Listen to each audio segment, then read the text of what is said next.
Australia and the United States relationship has solidified following Prime Minister Anthony Albanese's meeting with President Donald Trump at the White House today. The pair has signed a critical minerals deal worth over $13 billion, and Mr. Trump has also publicly backed the AUKUS deal to build nuclear-powered submarines for the first time.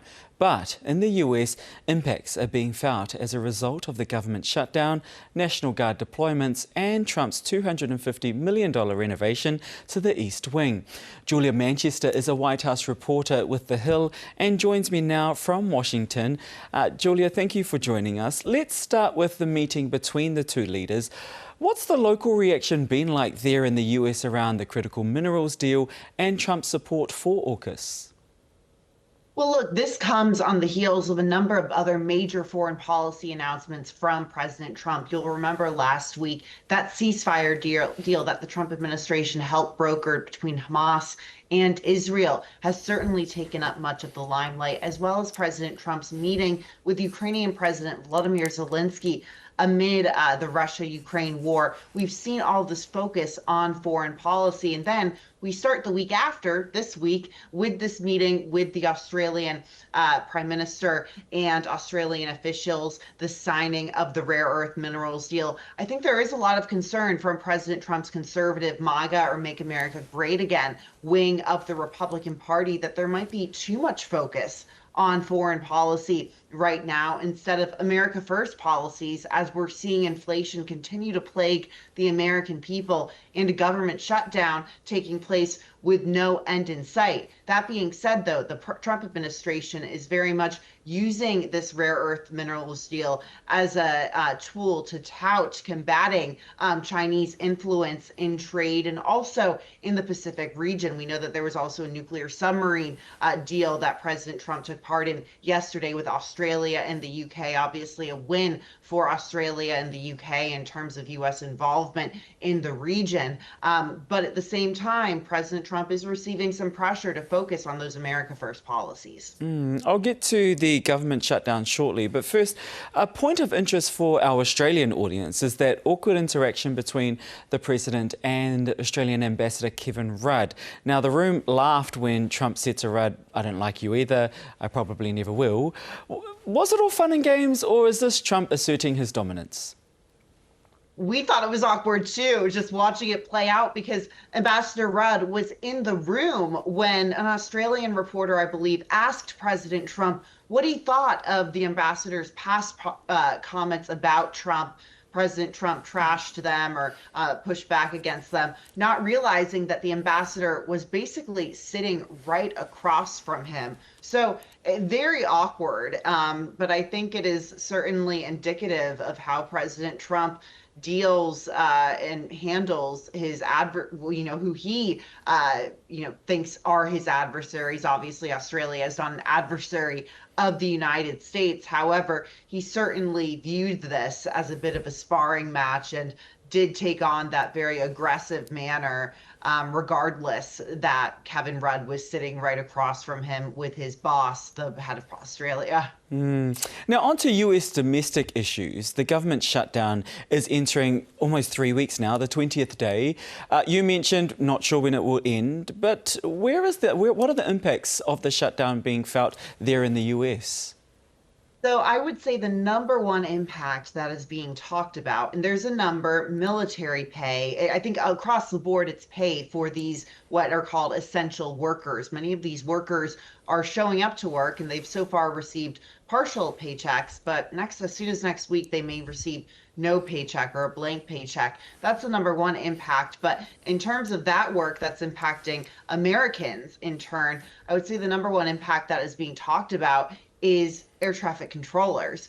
We are seeing, a growing number of air traffic controllers who aren't wanting to come into work because they're not being paid and they need to make money elsewhere. We'll remember in 2019, during the last government shutdown, during President Trump's first administration, that was a big point of a contention. I think that helped turn the tide in helping resolve the government shutdown. But we could end up seeing major flight delays in the United States because of a lack of air traffic controllers.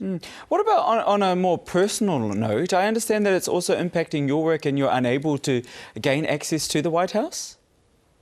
Yeah, I mean, I don't know exactly the exact process, but from what we've been told, right now we're unable to get a meeting to get a pass to go to the White House. I'm not sure if there's going to be any workarounds so far, but that's what we've been told. Of course, my colleague can go to the White House. I'm still able to cover it, virtually, or remotely, I should say. And I should add that it is only my second day as a full-time White House reporter. So there's still some finessing or work that needs to be done in that. But, as of now, it is more difficult, I think, to get those passes to go into the White House.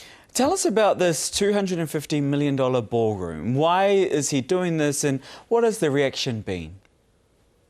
Look, in terms of the reaction, look, before we saw the images of part of the East Wing being demolished yesterday to make way for this ballroom, it's gotten a lot of criticism from Democrats, from the president's critics, essentially saying that this is him trying to leave his mark on the administration, to try, or on the White House, to try to leave a personal touch on it and destroy what they would say is already a part of history, part of the East Wing of the White House, which, for context, is usually where the First Lady works out of. Now, the entire East Wing is not being demolished. President Trump held an event there yesterday with a Louisiana college sports team that was present. But at the same time, it's getting a lot of criticism. And I think there's been a lot of questions about who's paying for this ballroom. The president has been transparent in saying that this is going to be covered by donors. There was an event earlier this month at the White House with a number of those donors from major U.S. companies who were present.